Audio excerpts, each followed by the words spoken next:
Today, we're going to explore how the brain works by looking at some illustrations known as visual illusions. And what these visual illusions can do is show us kind of how our brain interprets information. So I want to start by looking at these two orange circles on the screen. And I want you to ask yourself, which of these two circles is bigger? Now, most people, when they look at these, they will think that the one on the right is bigger than the one on the left. However, they are the same size. They are exactly the same size. Now, it's normal and natural that the one on the right appears to be bigger, but the reason is it's surrounded by smaller circles, and that makes it look like it is actually bigger than it really is. Whereas the one on the left is surrounded by larger circles, which makes it appear smaller than it actually is, even though they're exactly the same size. Now, when people look at these two images, it seems obvious that the one on the right is bigger than the one on the left, and people tend to be fairly confident about their perceptions. However, this visualization, it illustrates the point that being confident about what appears to be real is not the same thing as being correct about what is real. And one of the features of the human brain is that it is very useful. It works very quickly. It can process a lot of information in an efficient manner, but it's often not completely accurate. Our brains evolved to be quick and process a lot of information in an efficient manner, but it also takes a lot of shortcuts in order to make that happen. Now, when we look at visual images, we assume that what we see is coming from just our eyes, that we only see with our eyes. However, we also see with our brain. Our brain has to interpret the images. It has to interpret the sensory information that it receives from the eyes. So our eyes are used to sense the world, to sense the physical objects around us, whereas our brains perceive. We take that sensory information and we make meaning out of it. So we have these two processes that are closely linked but are different. We have sensation and we have perception. So sensation is a physical process. Sensation for images, that is something that we use our eyes for. So we look at an image, we look at some kind of physical object around us, and the sensory receptors in the back of our eyes detect this, and they transfer this into a type of an electrical energy that can be sent to our brain for processing. So this is a physical process. However, to make meaning of this, to actually see the image, to actually have it in your head, you have to go through a process of perception. And that is a psychological process that happens because of your brain. So your brain gets a bunch of sensory impulses and then it has to organize them. It has to make meaning out of them using what it knows about the world and what it expects to be in the world. And then using that, you achieve a perception of something that makes sense to you. So going from raw sensory data in the world, you have an understanding of what is around you. And these may not be exactly the same thing. So when we have perception, one of the interesting things about it is that it can organize the same exact sensory information in different ways, depending on what it expects to see, what it infers from the environment, what kinds of clues it has. So the cube on the left-hand side here, this is an ambiguous figure. Depending on how I perceive it, I can either perceive it as oriented this way as is illustrated in the top perception, or in the bottom perception. Depending on how I expect it to be oriented, I can perceive it in different ways. Now, the brain, as I mentioned before, it's useful, but it's not always accurate. And one of the reasons why this is that we are surrounded by way more sensory information than we can actually process. One estimate is that every second, the brain gets about 1 trillion bits of sensory information, with a bit being a term from computer science about how much information is being sent. So that's a lot. That's 1 trillion. But our brain can only really think at a rate of 10 bits per second. So this is a lot slower than the potential amount of information that it could process if it was faster. So what happens is, in order to deal with this large amount of sensory information that we encounter every second, is the brain uses shortcuts. Those shortcuts include ignoring information that's not useful. Uh, Not useful information typically means things that don't change, that are stable, or that you expect to occur. It also focuses more on things that are important. So that involves things involving change or contrast between two different states. So these are more informative. They give us better information. So your brain is going to prioritize that kind of information while ignoring other unimportant information. And a third thing it does is it fills in the gaps. And it fills in gaps using the context, what is surrounding the situation, what is going on, what I know should be there or know should not be there, and what I expect to be there or expect to not be there. And this is something that we learn through experience. So our expectations are built up through everyday living. Now, as I mentioned before, for the brain, it's more important to be fast than it is to be correct all the time. And before modern technology, we often didn't even realize when we were being incorrect. It's invisible to us. We don't realize when our perception is inaccurate because our brain is generally good enough. It works fast enough. While errors and mistakes are common, they tend to not really matter. They tend to be small and minor. We don't notice them. But the interesting thing about visual illusions is that they let us actually see our mistakes. They let us see the errors. Even though when you look at those orange circles, they look like they're different sizes, we can actually measure them and discover that they are the exact same size, even though we perceive them as being different. So what is a visual illusion?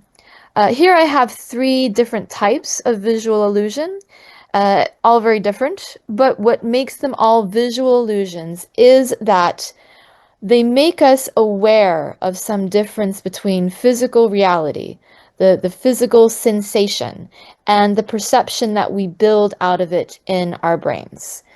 So the first type that we can look at is illusions that have us see something that is not there. So in this illusion on the left-hand side, you probably see a ring popping out. There is no ring. That is just a piece of white. It's a white line invading black space. But you probably see a ring. You probably also see black circles underneath. Those also do not exist. But we put this together in our head in a way that makes sense and is meaningful to us.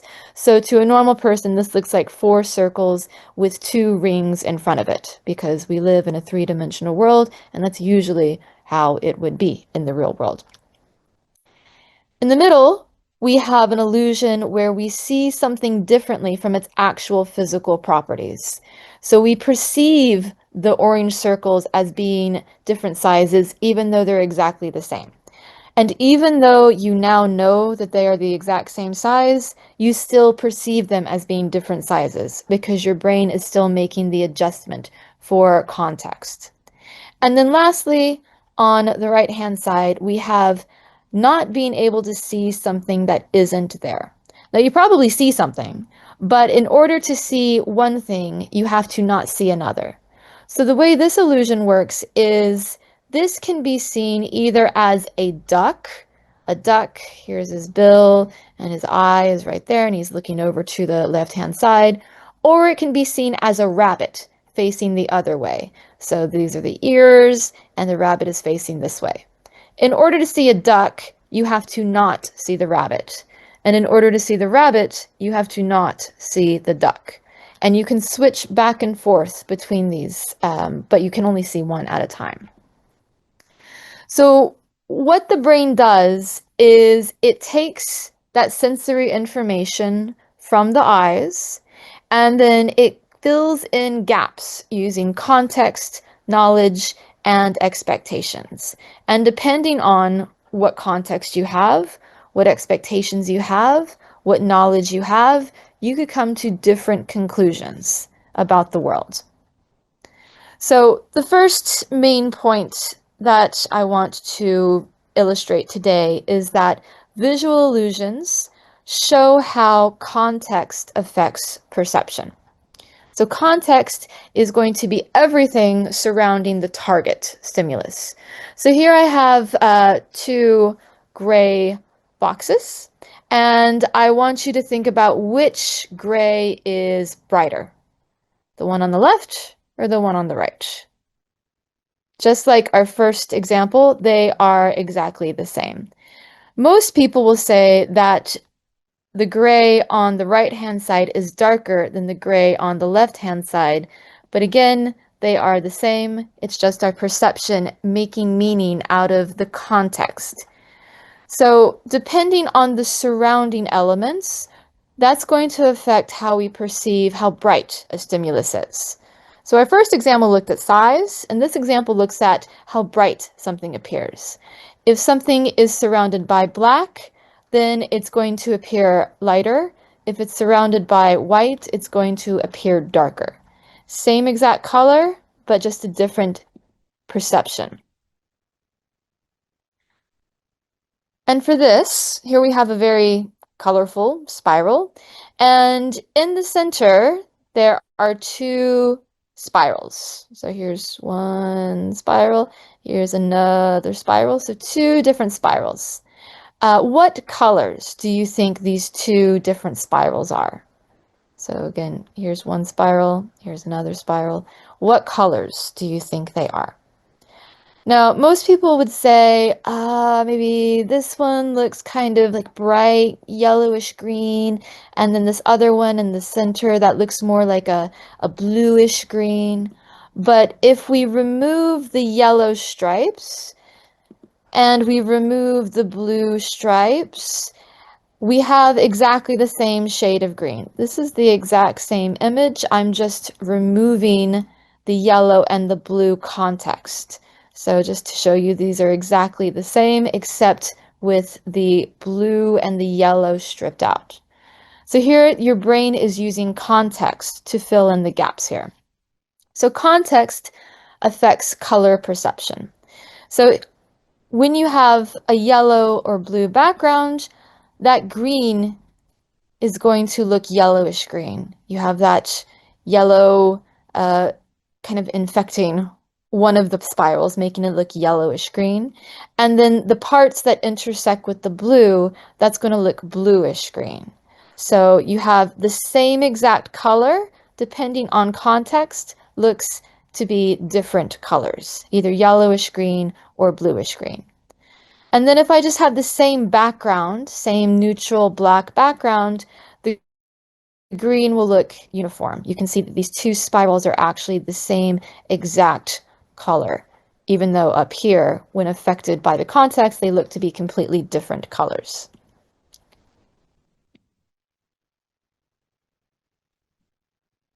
So here, this is an illustration of how length is also affected by context. Your perception of how long each of these lines is. And you can see it moving up and down, back and forth. And you may have a perception that the lines are getting longer, but they're not getting longer. The lines are staying exactly the same length. It's just the context around it is changing. The angles at the end are moving up and down, and that gives a perception that the lines are getting longer and shorter, but that's actually just an illusion.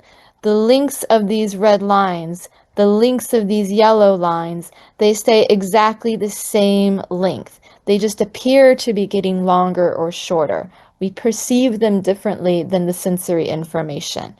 So it's just the angles that are influencing our perception of length. So here I have them side by side, either with the angles fully out or fully in. And then if I just draw these lines across, you can see that there is no difference in the red lines or the yellow lines. They are exactly the same length, despite what your perception of them may have been. Now in this image, I want you to look at the blue stripes that run across the screen and ask yourself, are these stripes straight, flat, or are they tilted? Now most people, when they look at this, they will say that they are tilted. But if I just do one slight modification, I lay over some parallel white lines and I hide those blue lines, you can see that the blue lines are actually parallel. The blue lines look like they are at an angle, but they are physically parallel. Now, if I blur the image, you get the same effect where they now are shown to be parallel. They're flat and they're straight. If I make it clear, they look angled. If I make it blurry, it looks like they are flat. So what's going on here is context. Context is making those blue rows look like they are tilted even though they are perfectly straight. And this is because of contrasts, the contrast of light and dark. It's also because of different angles. At each of the corners of these black squares, you have these diamonds that have contrasts of dark and light, and they alternate. And that tricks your brain into seeing this as being tilted. Now, if I blur this, then the illusion is removed completely, and I can see that it's actually straight because that alters the context. It changes the situation so that I can see that they are straight. Now, the next main point that we can illustrate with visual illusions is that knowledge influences how we perceive things. So what we know about the world affects what we see in the world. So here I have an image of black and white, and I want you to look at it, and I want you to think about what in the world this could possibly be. Now, most people, when they look at this, they have no idea what it is. But if I show this other version of this image, most people can see that this is a cow. And interestingly, now that you know it's a cow, you can see the cow in this first image that maybe had you confused. You can now see it as a cow. It's no longer confusing because now you have new knowledge that allows you to see the cow that was invisible before. Now, whether or not you can read the words on this screen will depend on where you were raised, where you are from. If you were raised in Japan, you probably cannot read these words. Even if you know these words, even if you know these English words, you probably cannot read them as English. If you were raised in a native English-speaking country or a country that uses the Arabic alphabet, then you should be able to read this. What this screen says is, can you read these words? Can, C-A-N-U-Y-O-U, read these words. Now, if you are Japanese, you probably cannot read this alphabet. This is a special font called Electroharmonics, and it was created using shapes from the Japanese syllabary. So they look too familiar for you to read in a new way. So growing up, you learned how to read these in a certain way, either as kana or as kanji. And that knowledge, that deep, automatic, instinctual knowledge of how to read this interferes with reading them as an alternative alphabet. So when you see this shape right here, you read it as K, but not the letter K. You read it as the sound K. So it's affecting your perception. And you have this word right here. It could be read as Tokyo, Tokyo, but you're not going to read it as Tokyo. You're going to read it as Na-ro-ke-so-ro. And that makes no sense. So you get confused. But to someone who was not raised as a native Japanese, we can see this as saying Tokyo. Similarly, this image right here, how you read this, what meaning you make out of it, depends on what context you experience this symbol in. If you see it surrounded by letters, A, C, you probably see this as a B. A, B, C. Context matters. It helps you interpret this image. But if you see it surrounded by numbers, 12, 14, then you read it as the number 13. So how you read it depends on what you expect, what knowledge you have of the context. So here, what knowledge you have, you're looking at numbers, you're looking at letters. This is going to influence how that sensory visual image is actually perceived. Is it perceived as a B or is it perceived as 13? And then as I mentioned before, sometimes to perceive something, you have to not see something. So is this a duck looking over to the left, or is it a rabbit looking over to the right? And the third point that can be illustrated with visual illusions is that our expectations influence how we perceive the world. So here, I want you to look at this image and count how many circles are in this picture. How many circles do you see? And how many triangles are in this picture? How many do you see? Now, most people will say they see 3 circles, 1, 2, 3, and they see 1 triangle in the middle.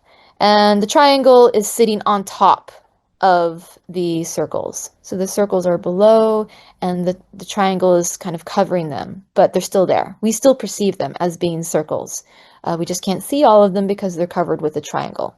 And this makes sense to us because we live in a 3-dimensional world where there is a front and a back, a top and a bottom.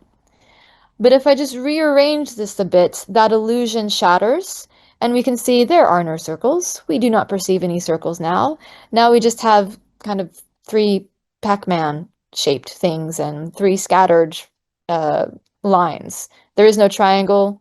There's just incomplete shapes. So in the first illusion, there are no triangles, there are no circles, but you expect to see them, so you perceive them. These circles and triangles, if you saw them before, your brain created them based on what it expected to see in a 3-dimensional world.